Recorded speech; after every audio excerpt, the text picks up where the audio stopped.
hello to Fitzchandra again.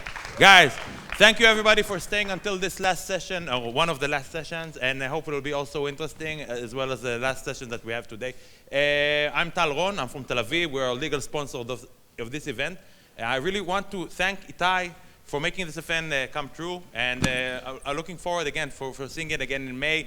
And this actually, we have here a mega panel of really, really nice people, friends of mine, also colleagues. We have people from Intercash, we have Andrea, we have Anna. We have actually a good mixture and good balance of women and guys here. Actually, even more, okay, 3-3, it's okay. We have also Amir Mikay, who should have joined us, but he's with his son, who's asleep now. Where is Amir? Amir is here?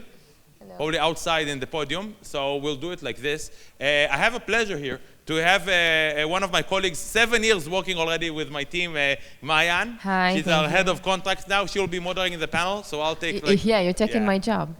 So much. Thank you so much and enjoy. Hi, everybody. Thanks for joining us.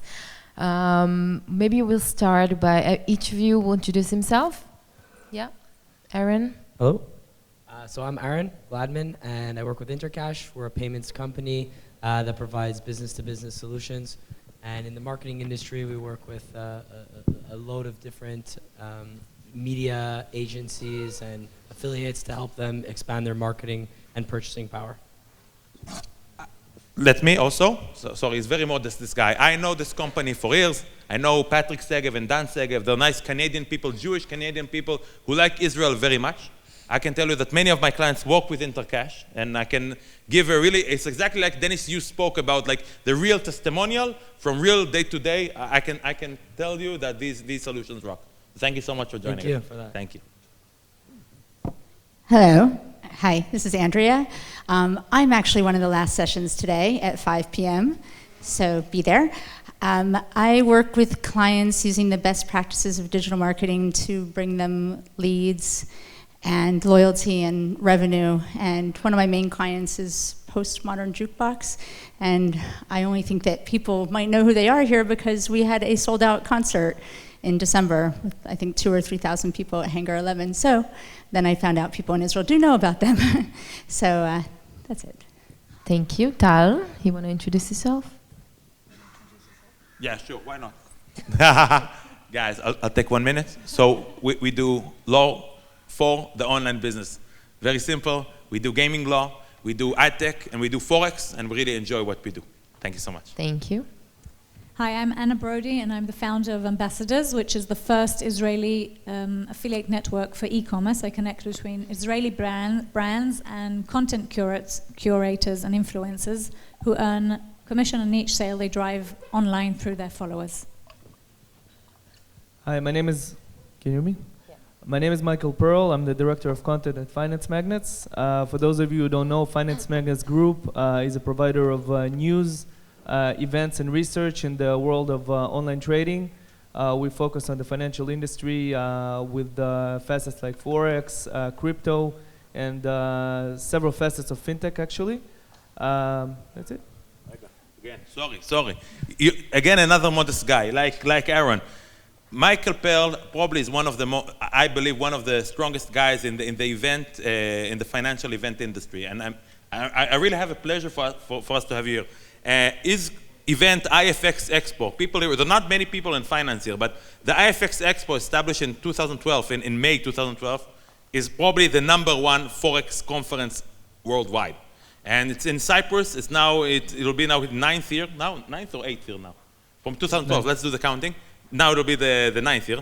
And I can tell you, they have also an event now in Macau, and I really invite all of you to come to the next one. It's in February, right? In the 16, 17, 18. Yeah, in the end of February in Macau. We moved it from Hong Kong to Macau because... Exactly, because of what's happening there in Hong Kong. And I really invite you also to join. Thank you, guys. Well, this is the second DMI Expo. The first one was half a year ago. I want to ask you, what marketing methods are trending up and which are trending down? Do you want to? Yeah, sure. So first of all, the food is better this time, so kudos to Itai. In terms of marketing trends, I think that we continue to see content marketing being a very strong tool You spoke about influencers. That's something also that we see that is gaining pace and is very strong also in the financial industry. Obviously education, that has a lot to do with that. Another thing that maybe I'll talk about it later, but sports sponsorships is also something that it's kind of an offline tool, but still is kind of a hybrid tool between offline and online. Definitely. That you can have best of both worlds. So that's in a nutshell. Thank you. Anyone else? Tal? Okay. Okay. Andrea. Where's Andrea? I want to ask you. Yeah. What are the opportunities and challenges for Black Friday and Cyber Monday? And how can you win with Black Friday? Right. Okay. So timely. One of the challenges is that people have been trained to purchase on Black Friday, and people have actually written. We've gotten a lot of people who say, "When are you having a Black Friday sale?" because they wait, and that's an advantage because we also know that you're going to gain most of your revenue there and you're going to earn most of your revenue there, but it's also a disadvantage because you want to be selling throughout the year. So what we recommend is for Black Friday to start to train your audience to expect something different.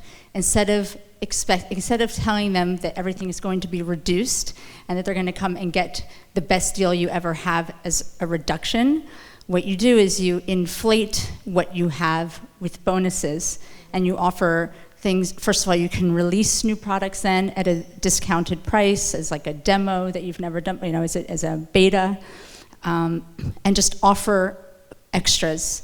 And we see that this way people are still inclined to act fast because they're getting an actual value, but they're not waiting all year long to purchase. That's something we've experienced.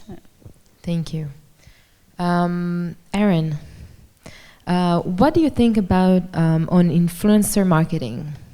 Can you talk about it? Do you believe it's a must for every marketing strategy? Okay, yeah, so when it comes to influencer marketing, first of all, I think it's something we can all agree is really blown up in the last few years, but it's really not something new. If you look back to athletes being sponsored by different products, Roger Federer by Rolex, and on and on and on, and Gatorade sponsoring athletes, we look back at this and maybe we didn't call it influencer marketing, but it's something that's been going on and it's within the same realm for a long, long time. And I think why influencer marketing has become so important and so widespread, because now you don't need to pay millions of dollars to get Michael Jordan to wear your shoes to promote them. Regular, everyday people are getting an opportunity through social media channels to actually be an influencer. And it's not expensive. It's not millions of dollars to get somebody who has influence. And the same type of people who have influence, who had influence in the past, celebrities, athletes, who had a large following, today don't need to be celebrities, don't need to be athletes. They can be just regular, everyday people with an opinion that people follow, and that there's accessibility to these people through the social media channels. So I think with evaluating how big of an impact it's had for athletes and sports stars with running shoes and different products like that, and how cheap it could, how relatively inexpensive it could be to use influencer marketing today, it's an absolute must, yes. How can you penetrate a market using internet marketing on a minimum budget? Basically. Sorry, can you repeat that, please? How can you penetrate a market with internet marketing on a minimum budget? Well, I think I just alluded to one of the really, really key things, which is influencer marketing. A lot of influencers today will not only require small budgets, but also sometimes do the promotions just for receiving free products. So I think influencer marketing is definitely one of them. Earlier on, we heard about a little bit about the 1-minute video. So I think putting little webinars and videos out there that tell a little bit of a story with a quick caption is another way of doing it as well. Like Instagram, using Instagram influencers? Doing things like Instagram, using your own product pages, driving traffic, using small videos that published through attention. Instagram to expose. Can I interrupt for a second? Did you see what that guy Jason was showing? He has that guy, the woman Sophie, don't know if you saw his panel. It's a good example. And he just basically created somebody with influence because he started showcasing the ads to people who had seen the ads, and then showcasing the ads to people who had seen the ads, and then he created a persona. Exactly. Anna? Can I add something? Just following what you just said, Aaron, it's true that influencers can be driven, anyone can be an influencer, but that's one of the big problems today in the marketing industry. Either anyone can be an influencer, but it's not measurable enough. And what we do at Ambassadors is actually give them an affiliate link, which is the best way to track who really is an influencer. Because if anybody can just become an influencer, what are you doing with your budget if you can't measure it? So just a little bit on that. So just to that, I think, you know, all of us being really as experts in what we do and have really analyzed and studied a lot of this, you guys might not like what I'm about to say, but I think that all marketing and all strategies and all your promotions can't always be entirely measured. And sometimes they're still very effective, and you can't waste too much time or spend too much time worrying and being so caught up how you can measure this, even though you know and can see that it's a success. It's exactly. That's only about the sub-branding. You know, you're here in Intercash. Let's say you're not doing influencer marketing. You're speaking about this nicely, but I never saw you. But you can be here in the conference. You know, have like 5 to 10 sales, but then, you know, half a year afterwards have a really, really big deal because someone saw you half a year ago. And I think that he's right. He's right, Aaron. Measuring is not the whole thing, I think. Yeah. Absolutely. So let's talk about finance a little bit. Michael, can you give me an example of good practice for growth in the financial industry? Sure. So I think one of the best examples for, let's use a marketing campaign as a case study. I think this year and maybe the year before, one of the best examples would be Toro. For those of you who don't know, one of the most successful social trading platforms. They had the, I don't know which of you saw that, but they had the Huddle campaign where they took Hodor from Game of Thrones and harnessed him to pitch their product. Lately, they had Alec Baldwin there as well. But obviously, this is a privilege that only very large companies have. So perhaps for smaller companies, better practice would be just to showcase your product, to be in the news, and that's something that we'll talk about a little bit later, but to find ways to get yourself in the news, and not by promoting yourself with the promotional campaigns, but by actually doing and creating good products and showcasing them. This is for seeking to gain massive positive media coverage, you mean? Yeah, so one of the things that companies lack to understand that not everything is sponsored marketing, and not everything is digital performance marketing. Okay. They can have a much better exposure if they just are engaging with the media, and that's something that they lack to understand. And that's something that they need to cater to throughout the year, and not only when they want to showcase something. They need to be in touch with the media. They need to be more responsive and more transparent. And at the end of the day, it's for their own benefit. Do you have any tips for company to handle a reputation crisis, maybe? You want to share with us? Sure. So in terms of reputational crisis, usually what companies tend to do is just black out and just disappear. I think it's the worst thing that you can do. For instance, take the crypto industry as an example. We saw quite a few hacks, security breaches, or even inside jobs of employees doing some gray area stuff. And I think that the best practice would be to do the contrary, to be transparent, to talk about what you will do to amend that, rather than just blacking out, or worst, talking about what happened. No need to talk about what happened. There is a very big need to talk about what will happen. How will you amend that? How will you reimburse the traders? How will you correct the security breaches and so on? So that's just one example, but there are many, many cases when companies need to actually engage more rather than just to go under the radar. Great advice, thank you. Tal, I want to ask you, what challenges do we have in payment nowadays, and what payment methods bring the best results? Sure. Well, it's funny that in this event there are not lots of payment solution providers. In Michael events, Michael, like we're now in London in your event in Finance Magnet Summit, I think that 30% of the booths or the stalls were payment solutions, wire solutions, credit card acquiring, banks, etc. This doesn't mean that this is not the single most burning topics of our client. I think that most of our clients are hugely concerned now by payments, by how do they get their money, how do they collect the money. There are lots of people not paying. And 5 or 6 years ago, it wasn't that common in the ad tech industry or in the industry at all, that you sign an insertion order and you don't pay. Now lots of companies do not pay to each other. So I think that the litigation department has lots of work now at our firm.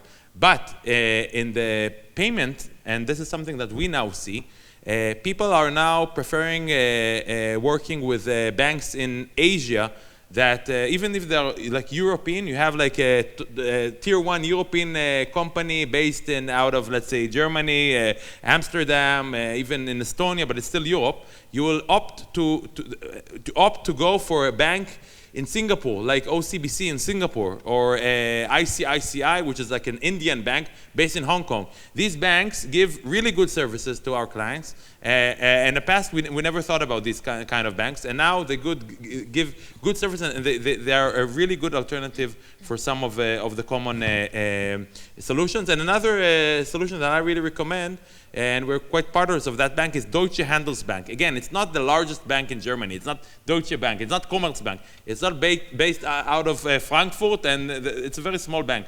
But they are very flexible. They are part of SEPA, if you know what I mean, and they're really helpful in all that terms.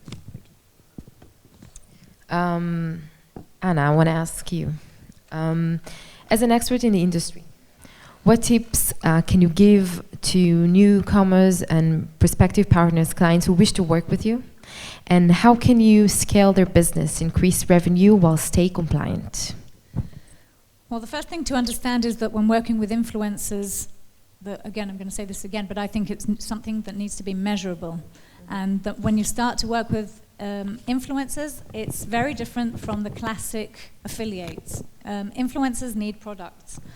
I give them a lot of methods. I do this myself as an influencer as well, how to promote products without actually having the product itself. But this has to be something that has to be taken in consideration. When starting working with influencers, you have to give them the products because they want to create content. And when they want to create content, it's better to actually show the product. So that has to be part of the budget. And another thing is that once you know how to measure these people, you will know, again, of which of these influencers are working for you and actually influencing your sales, and not only the exposure, which is definitely very important, the exposure and the engagement with your brand, but it's very important when choosing the influencers to know which one is actually selling for you as well. Thank you. Now, guys, I want to get to the beginning, okay? I want each of you to tell me, how did you start in the industry? Who want to start? I'll go for it. Go for it. So my industry, again, is payments. We do a lot of work with media agencies and affiliates and affiliate-based marketing companies. But again, I'm focused in the payment industry. I always thought it was very interesting. I'm a finance student coming out of school, so I wanted to do something financial. And my entrance into the industry of payments and the industry of online businesses was quite coincidental. I met somebody who was doing very well and seemed like they had a business that was very interesting. And because it had a slight touch on finance, it interested me a lot. And what interested me even more was that the payments industry, no matter how much you learn about finance, you may learn about the markets, you may learn about banking, you may learn about stocks and bonds and mergers and acquisitions, but nowhere, no books, teach you about MasterCard and Visa and the world of payments. So I thought that was really interesting and something I definitely wanted to learn more about. And I jumped right in, and turned out 10 years later, I'm sitting here. Great. Hi. Yeah, so I started with HTML just to get my foot in the door. This is like the year 2000, so that I could, I was pregnant with a child and I wanted to be able to have something that I could stay home.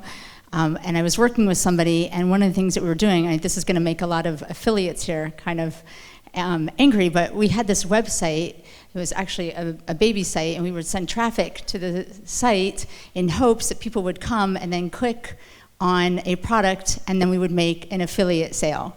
And we were paying, Google didn't exist in this time, it was like Bing or other ones, we were paying like a couple pennies to get people to the site, maybe a penny. And so I suggested, I said, why don't we just bypass the website and put the affiliate link direct into the, in the search, because we didn't, it didn't matter to have a site with authority at the time. This is the year 2000, 2001.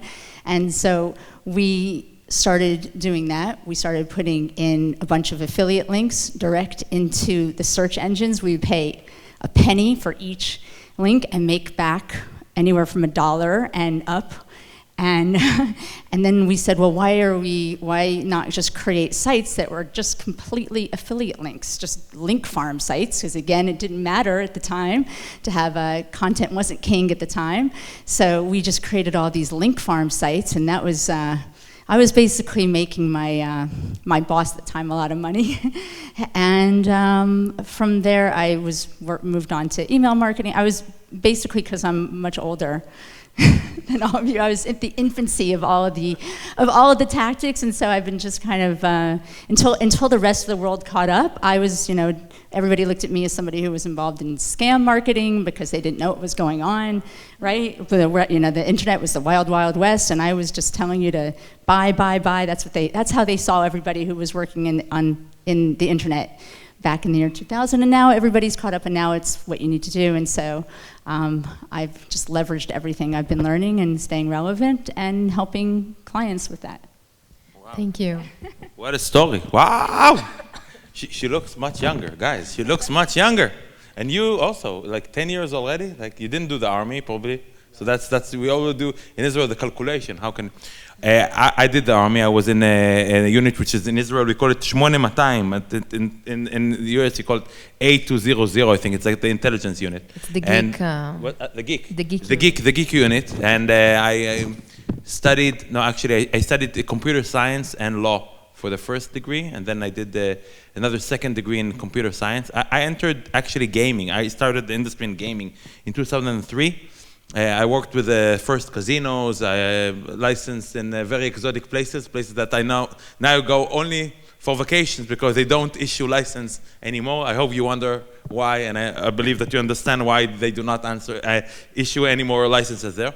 But all these Caribbean places, etc., that was our boost for my firm. And then we started recruiting more people. Mayan joined 7 years ago.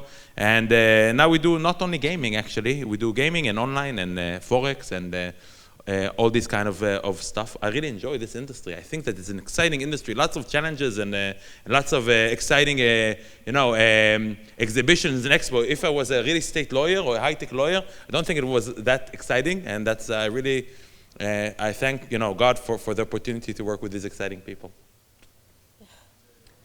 Well, my background is marketing. I worked for 888. Wow. Yes, a long time ago. I used to make people gamble. Nice job.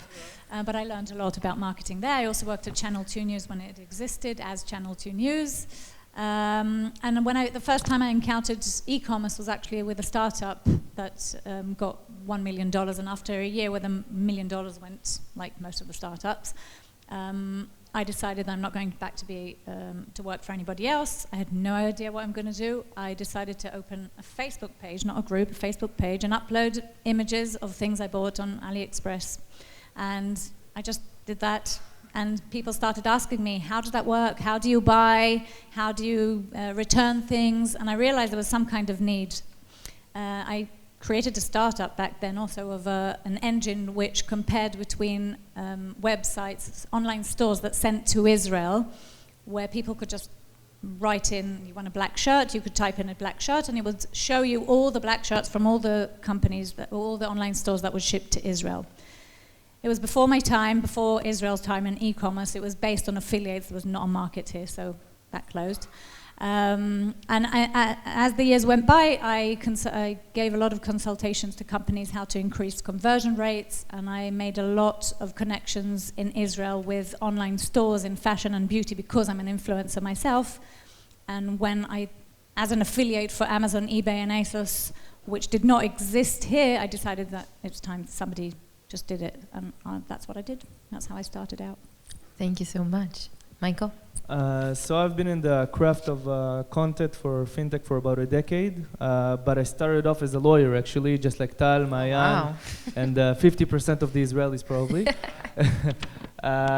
But I've been with Finance Magnets for almost 5 years now, and I really enjoy being in the company. I think the world of fintech, whether it's trading, payments, lending, and all the other facets of fintech is fascinating. Content-wise, events-wise, business-wise, it's a very vibrant industry. I really love it, and you learn something new every day and every week. Prior to that, I was a journalist at Kalkalist, which is the largest business daily in Israel. I was a journalist and an editor at the international desk. That's it. Thank you, guys. Well, final short question, because I want to leave some minutes for questions, few minutes for questions. You guys probably attend a lot of shows, conferences, right? It's a good opportunity for network. Do you have any recommendations for really good, special future shows that we should attend? Tal? With pleasure. There's a conference organizer. He's a one-man show. And I'm mentioning him because everybody knows, like Clarion, everybody knows Finance Magnets, and IGB, and of course Itai. But there's also a guy called Zoltan. His company is called EEG Media. He's based out of Romania. But he does really good boutique events, 150, 200 people. I think they're amazing. It's on gaming and it's on ad tech, but it's mainly affiliates and gaming operators are coming to them. There is a Prague Gaming Summit in March. There was the European Gaming Congress now in Milano. He does also some stuff in Budapest, and I really, really like his shows. I really recommend. So I'm not really objective here, but we have an amazing event coming up in February in Macau. As we said, we moved it from Hong Kong, but you can bet that the core of the Hong Kong financial industry will be there. I'm currently working very hard on getting a lot of companies from Singapore, from Japan, from mainland China. You wouldn't believe how many big companies are out there and how impressive they are. Obviously, along with the European and North American audience that we usually have. And obviously Australia that is rising lately. So that's definitely something that I'm looking forward to. Another event that we have coming up is in May, IFX Expo Cyprus. For those of you who are more oriented towards the local Israeli, Cyprus, Middle East, Eastern Europe audience is a great chance to be there. A very large and impressive event, more than 2,000 attendees. And finally, our London event that I just came back from, we already announced that in 2020 we're moving to a bigger, better venue in Battersea Park. Where is that? I saw the announcement. What is that? It's like where Pink Floyd did the... It's south of Chelsea. It's an amazing place. I was there touring a few weeks ago when I was in London. Battersea Park, it's a huge place. We're going to have 4 content rooms. We're going to have a lot of business opportunities there. Inside the park? The venue is inside the park? Inside the park, a beautiful place. You have a very large venue there. A lot of boutique events going on there. The UK version of the Oscars is going on there. So a lot to expect. Okay, sounds great. Thank you. Anyone else? Okay, questions? No, we're good. Thank you so much. Thank you. Thank you for joining us. Thank you.